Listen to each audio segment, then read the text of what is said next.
Je donne la parole au représentant de la France. Je vous remercie, Madame la Présidente. Je remercie le représentant spécial ainsi que Madame Abouya pour leurs interventions. La France prend note de la lettre du secrétaire général sur le retrait de la MINUSMA. Nous rendons hommage au travail accompli par les femmes et les hommes de paix au Mali et nous honorons la mémoire des casques bleus qui ont perdu la vie.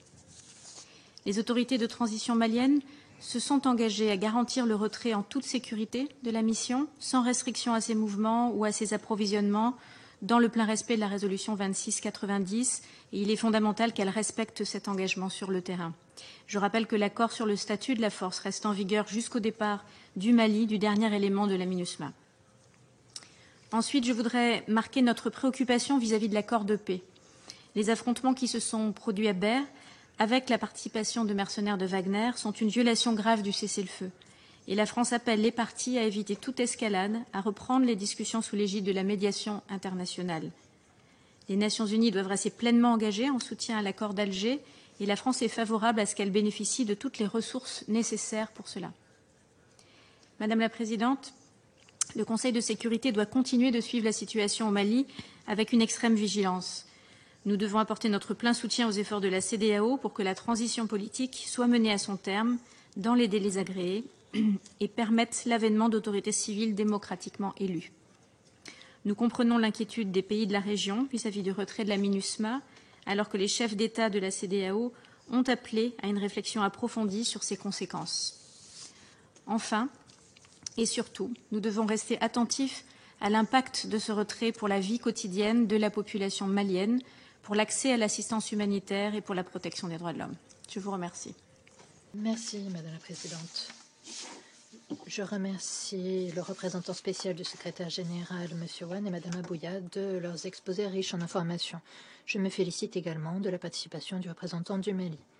Nous sommes à un tournant pour la paix et la stabilité du Mali et de la région du Sahel.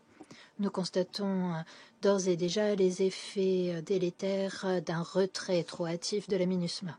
La situation qui se détériore sur le terrain autour du camp de Ber est vivement préoccupante. L'accord de paix de 2015 est le seul cadre existant pour garantir la paix et la réconciliation et doit être conservé. Le Japon lance un appel à toutes les parties pour qu'elles s'abstiennent de toute action qui pourrait mettre en péril l'accord. Aujourd'hui, j'aimerais réitérer 3 points alors que la MINUSMA se retire du Mali. Tout d'abord, le retrait ordonné et sûr de la mission. Le Japon est vivement préoccupé par les attaques perpétrées contre des convois de la MINUSMA qui se retiraient ainsi que les restrictions imposées à la MINUSMA, y compris la liberté de circulation et l'accès à leurs importations et exportations, tout en reconnaissant que les consultations fréquentes tenues à plusieurs niveaux sur le processus de retrait perdurent. Le Japon réitère son appel au gouvernement de transition malien pour qu'il coopère pleinement avec l'ONU et insiste sur le fait qu'il est nécessaire de respecter toutes les dispositions de l'accord sur le statut des forces jusqu'à ce que les derniers éléments de la MINUSMA quittent le Mali. Deuxièmement, le transfert sans heurts des tâches de la MINUSMA. L'engagement à long terme de l'ONU au Mali est essentiel et le Japon se félicite des efforts en cours pour le transfert. En parallèle, nous sommes vivement préoccupés d'apprendre que certaines tâches dont s'acquittait la mission pourraient ne pas être transférées étant donné le peu de temps donné au retrait de la mission.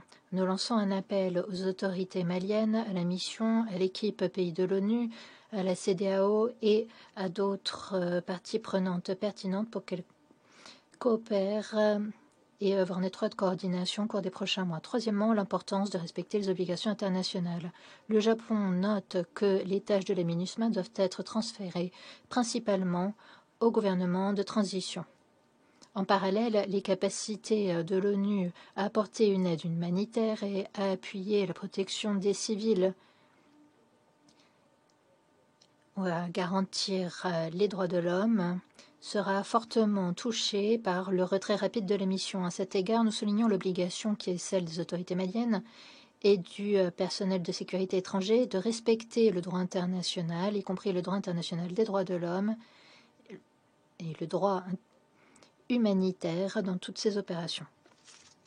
Madame la Présidente, la situation sécuritaire qui se détériore au Mali et ses effets sur la région exigent la plus grande attention de la part du Conseil de sécurité. Le Conseil doit continuer à dialoguer avec les autorités maliennes et autres acteurs régionaux.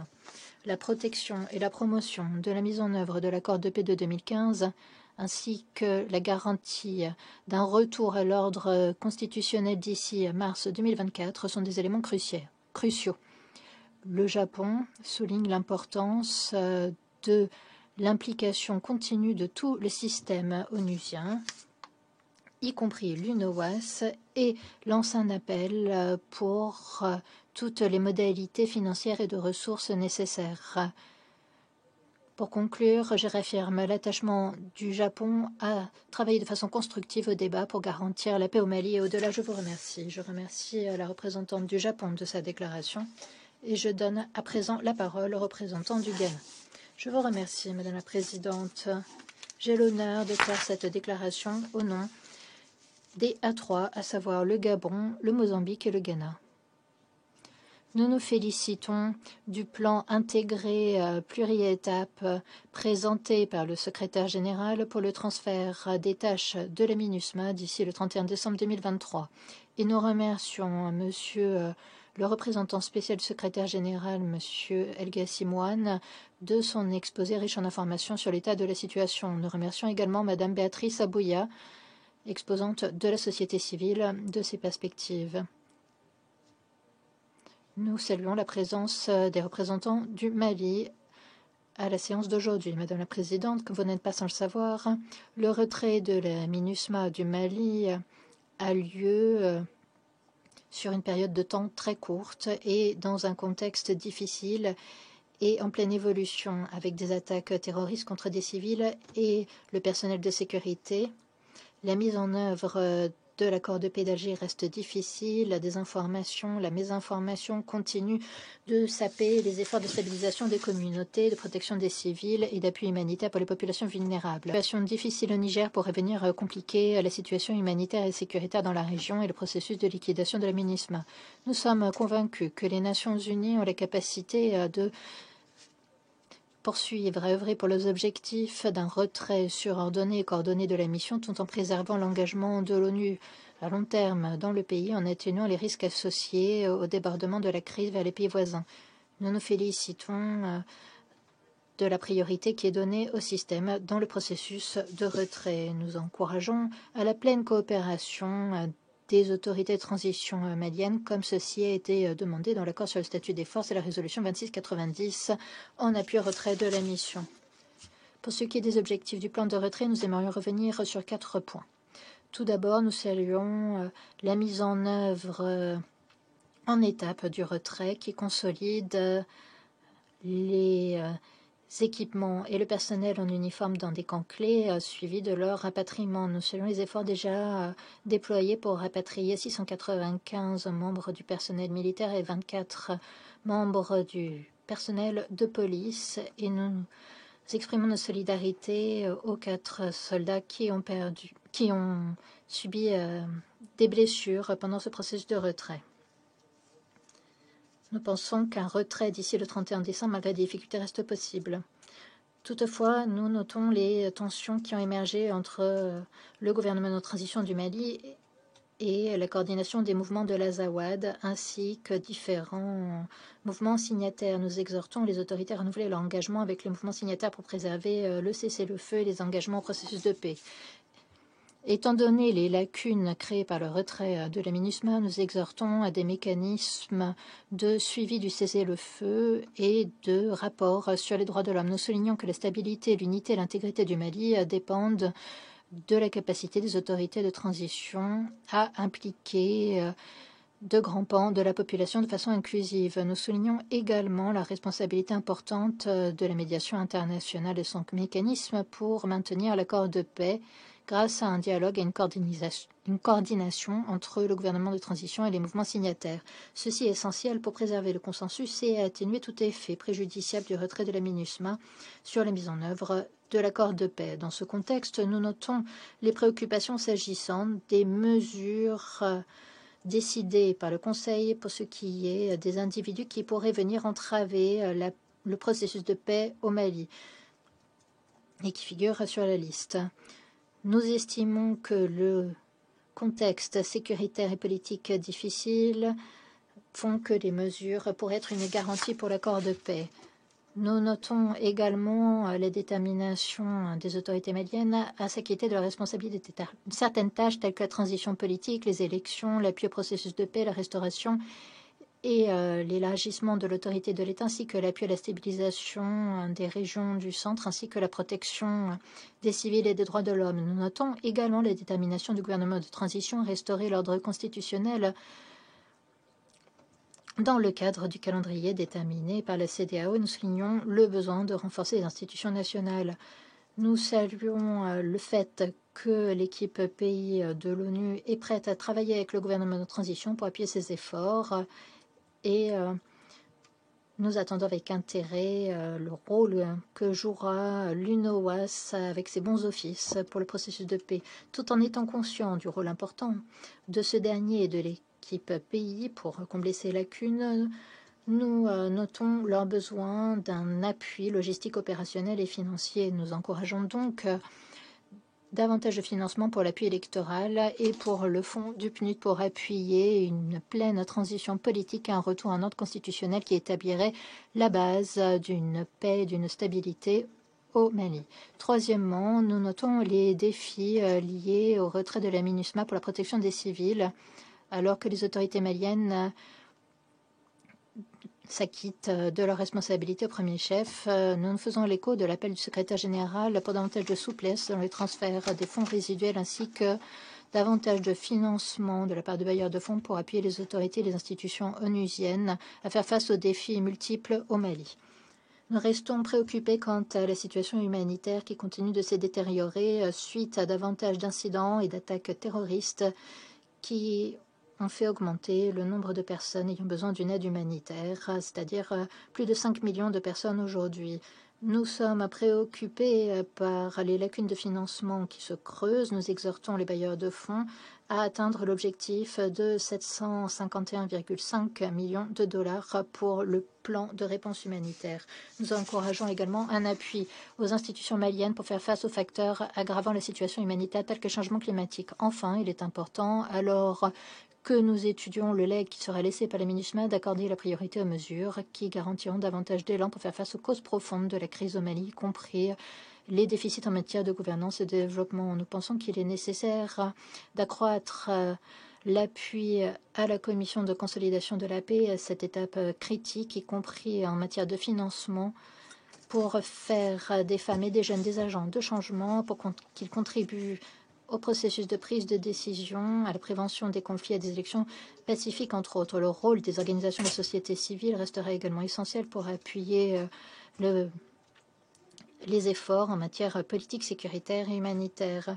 Nous encourageons, pour conclure, la pleine coopération des autorités de transition maliennes dans l'autorisation et la facilitation de transports aériens comme terrestres, mais aussi aux douanes pour un bon retrait de la MINUSMA.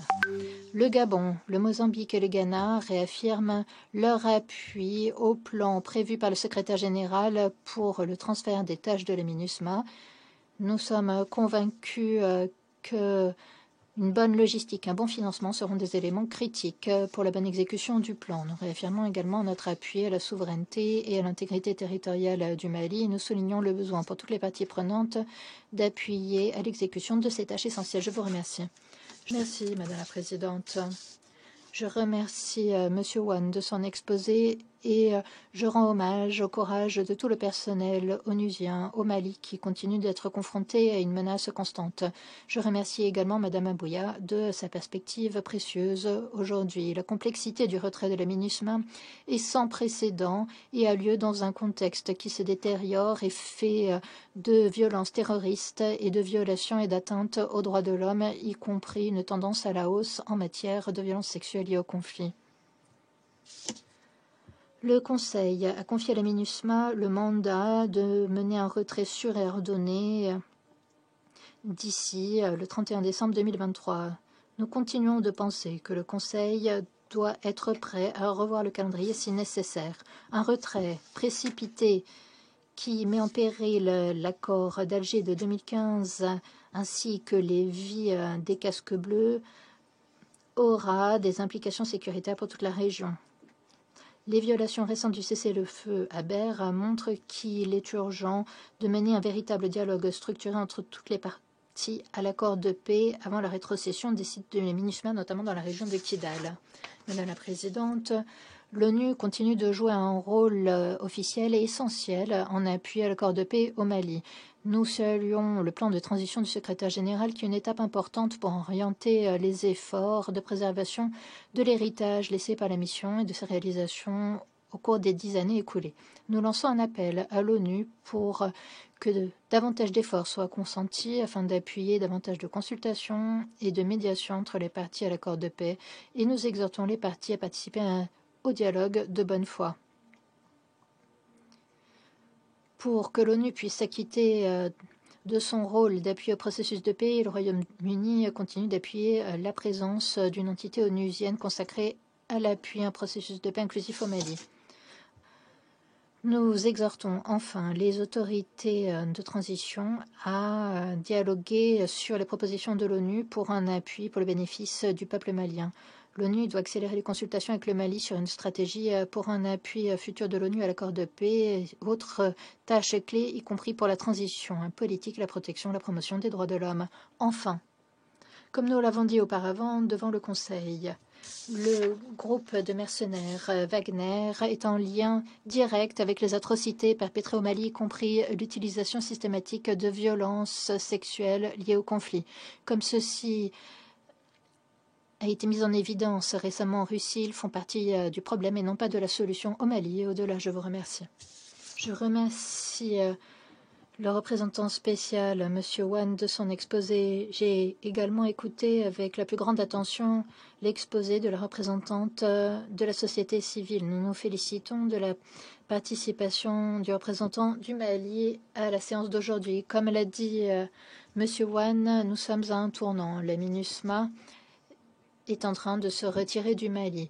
La communauté internationale doit œuvrer pour la paix et la stabilité du Mali et de la région. Tout d'abord, en aidant le Mali à faire face à tout type de défis, en facilitant davantage de coopération entre l'ONU et le Mali dans ce nouveau contexte. Et j'aimerais revenir sur les différents points suivants. Tout d'abord, il est nécessaire d'appuyer le processus politique au Mali. Le secrétaire général Guterres a récemment présenté au Conseil de sécurité un plan sur le transfert des tâches de la MINUSMA. L'ONU doit continuer à communiquer pleinement avec les autorités maliennes et autres parties pertinentes. Tout plan doit respecter la volonté du Mali et doit mener à la stabilité au Mali, notamment alors que le pays se prépare aux élections, fait la promotion d'une réforme politique et que le Mali est confronté à de nombreuses difficultés. La communauté internationale doit respecter la souveraineté et l'appropriation nationale et doit fournir un appui sur la base des besoins réels du Mali. Nous exhortons la CEDEAO à renforcer sa communication avec le Mali pour créer davantage de synergie. Deuxièmement, nous avons pris note du fait que les MINUSMA mènent des opérations de retrait et que le secrétariat est en train d'élaborer un plan de retrait. Les différentes missions sont dans tout le pays avec un grand nombre de membres du personnel et une grande quantité d'équipements, ce qui rend le processus difficile. La MINUSMA doit mettre en œuvre au pied de la lettre le mandat qui lui a été confié par le Conseil pour le retrait du personnel, la réduction des effectifs et la liquidation, garantir la sécurité des casques bleus et du matériel est la plus haute priorité. Les attaques récentes perpétrées contre des convois près de la base de Ber a entraîné des blessures et nous espérons que la MINUSMA pourra améliorer ses capacités de sécurité et prendra toutes les mesures nécessaires pour un retrait en toute sécurité. Troisièmement, Nous nous félicitons des efforts de lutte antiterroriste menés par les autorités de transition maliennes. La situation dans la région est volatile, avec des terroristes qui tirent parti de la situation et viennent menacer la stabilité régionale.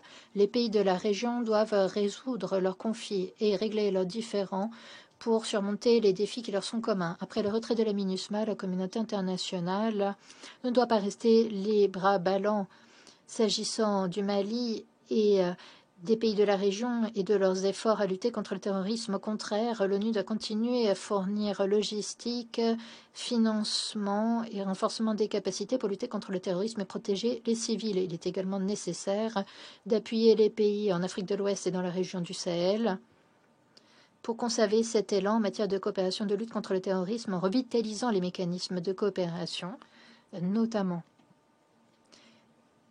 L'objectif doit être de faire face aux causes profondes de ces problèmes. Les différentes entités, dans le cadre de leurs mandats respectifs, doivent œuvrer pour le développement, la sécurité alimentaire, la protection des femmes et des enfants. Les institutions internationales humanitaires et les bailleurs de fonds doivent continuer de venir en aide au Mali et éviter d'y attacher toute exigence politique. Je remercie la Chine de sa déclaration et je donne à présent la parole à l'Albanie. Merci, Madame la Présidente. Je remercie le représentant spécial du secrétaire général, M. Wan, de son exposé complet sur le retrait en cours de la MINUSMA. Nous félicitons les casques bleus et le personnel de la mission de leur dévouement sans faille pour encourager la paix et la stabilité au Mali au cours des 10 dernières années. Nous remercions Madame Abouya de sa déclaration. Madame la Présidente, l'Albanie prend note de la lettre du secrétaire général définissant le plan de transfert des tâches de la MINUSMA et nous sommes encouragés par le fait que l'ONU accorde la priorité à la gestion de ce processus complexe. Qu'il me soit permis de me centrer sur 3 domaines clés. Tout d'abord, l'importance d'un retrait surordonné du personnel et des casques bleus du Mali ne saurait être sous-estimée. La situation sécuritaire difficile à laquelle vient s'ajouter la présence de groupes terroristes pose des défis supplémentaires pour la MINUSMA. Par conséquent, la coopération sans faille du gouvernement de transition malien est nécessaire pour faciliter le retrait d'ici le 31 décembre. Nous sommes préoccupés par les hostilités récentes ayant eu lieu à Ber et nous condamnons les attaques perpétrées contre la MINUSMA, ce qui pose un risque significatif pour la sûreté et la sécurité du personnel. Nous soulignons le besoin de mécanismes coordonnés pour le transfert des tâches et des sites au gouvernement de transition et nous exhortons à la pleine coopération avec les groupes armés signataires. Deuxièmement, nous sommes vivement préoccupés quant à la fragilité de l'accord de paix de 2015. Nous exhortons les parties à rester attachées à mettre en œuvre l'accord et à s'abstenir de toute activité hostile violant le cessez-le-feu. Comme le secrétaire général l'a souligné, de telles tensions risquent de gravement saper tout le processus de paix. Alors que la MINUSMA quitte le pays, de nombreuses lacunes seront créées au Mali. Il est donc crucial que le gouvernement de transition se centre sur la transition politique et obtiennent des gains tangibles pour revenir à un ordre constitutionnel avec le calendrier déterminé avec la CEDEAO, tout en créant les conditions d'un espace politique et civil inclusif. Troisièmement, face aux violations persistantes en matière de droits de l'homme au Mali, nous lançons un appel au gouvernement de transition pour qu'il respecte les obligations internationales de protection des civils et qui mène des opérations de sécurité respectant le droit international humanitaire. À cet égard, le partenariat avec le groupe Wagner soulève de vives préoccupations et n'apportera ni paix ni stabilité au Mali. De la même manière, la situation humanitaire est grave et sera aggravée plus avant par le retrait de la MINUSMA. L'assistance humanitaire et la garantie d'accès restent impératifs. En conclusion, Madame la Présidente, l'Albanie félicite l'ONU de ce retrait rapide face aux circonstances difficiles et souligne que la présence de l'ONU au Mali reste critique. Nous lançons un appel aux autorités maliennes pour qu'elles coopèrent pleinement avec la MINUSMA pour garantir un retrait ordonné et sûr, tout en respectant l'accord sur le statut des forces d'ici le départ final. Je vous remercie. Je remercie l'Albanie de sa déclaration. Je donne à présent la parole à Malte. Merci, Madame la Présidente. Je remercie Monsieur Wan et Madame Abouya de leurs exposés. Malte souligne l'importance d'un retrait sûr, ordonné et efficace de la MINUSMA en vertu de la résolution 2690 du Conseil. Nous appuyons le plan du secrétaire général de transfert des tâches de la mission et remercions le secrétaire général de son travail. Nous saluons les actions rapides qui ont déjà été menées à cette fin, tout en soulignant le besoin essentiel de garantir la sûreté et la sécurité du personnel de l'ONU pendant tout le processus de retrait. Nous soulignons que jusqu'à son départ complet, la liberté de circulation et de mouvement de la MINUSMA n'est pas négociable. L'accès aux importations et aux exportations demandées pour les munitions pour son retrait ne doivent pas être restreints de quelque façon que ce soit.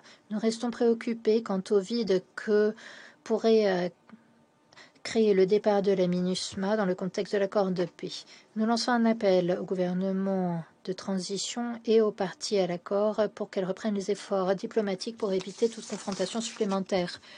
Nous attendons la pleine coopération du Mali pour ce qui est de la protection de l'accord de paix, tout en saluant les débats entre le secrétariat, l'UNOAS, la médiation internationale, les organisations régionales sur le nouveau rôle que jouera l'UNOAS dans le cadre du comité de surveillance de l'accord. Nous lançons un appel à toutes les parties à l'accord pour qu'elles respectent le processus de retrait et s'abstiennent de toute action qui pourrait mettre en péril le personnel de l'ONU à cette étape délicate. Nous dénonçons les incidents récents à Ber un peu plus tôt ce mois et lançons un appel pour l'unité, la paix et la stabilité.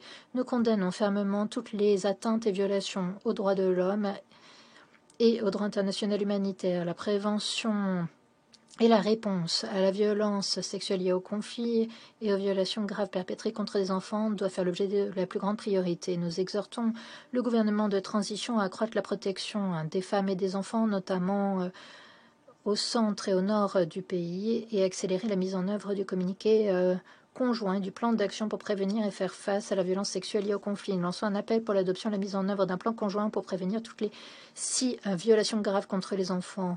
Nous saluons l'équipe pays de l'ONU de ses efforts et autres institutions de l'ONU dans l'appui au transfert des tâches de surveillance et de rapport en lien avec la protection des femmes et des enfants.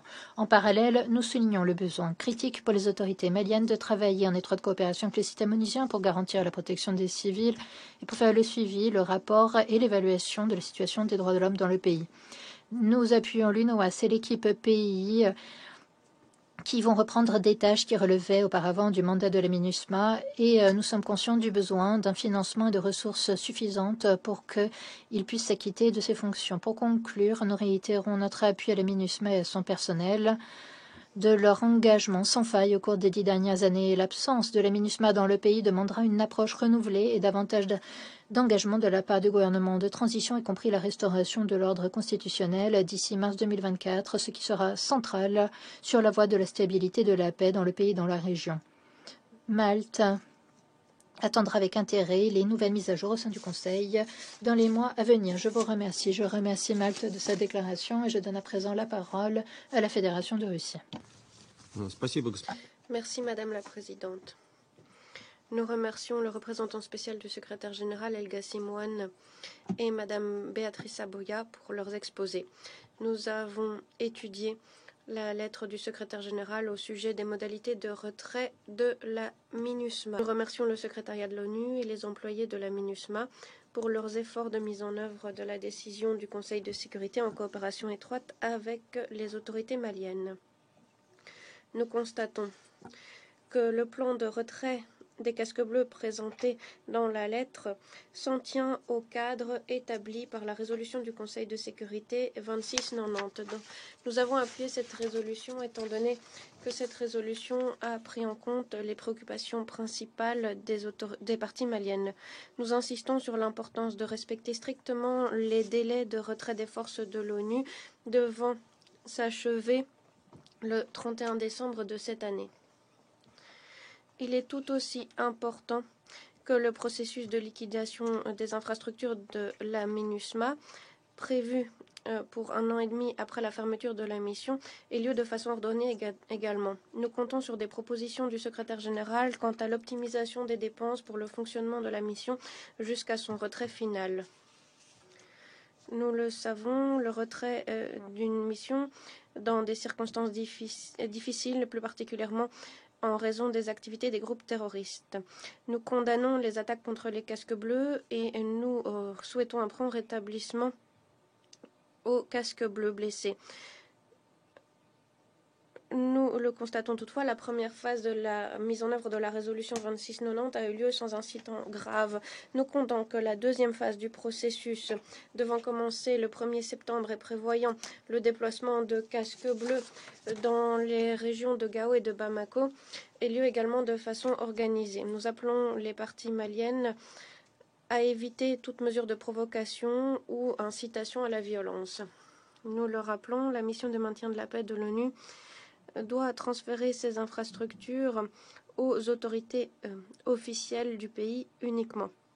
S'agissant de la question de la modalité des transferts des compétences de la MINUSMA dans le contexte de l'accord d'Alger à d'autres structures de l'ONU, par exemple à l'UNOWAS, nous estimons que dans le cadre de la prise de cette décision, il convient de le faire avec l'accord des Maliens eux-mêmes. Madame la Présidente, nous estimons que la coopération entre le Mali et la Russie, faite à la demande de Bamako et s'en tenant strictement aux normes du droit international, est essentielle. Cela correspond également au choix souverain de coopération du Mali. Il semblerait que cette coopération dérange certains de nos anciens collaborateurs. C'est la preuve qu'ils ne souhaitent pas refuser aux 2 poids 2 mesures. Ces pays pourraient également décider de coopérer avec les autorités maliennes pour répondre aux besoins en matière de rétablissement de la sécurité et de lutte contre le terrorisme. Toutefois, malheureusement,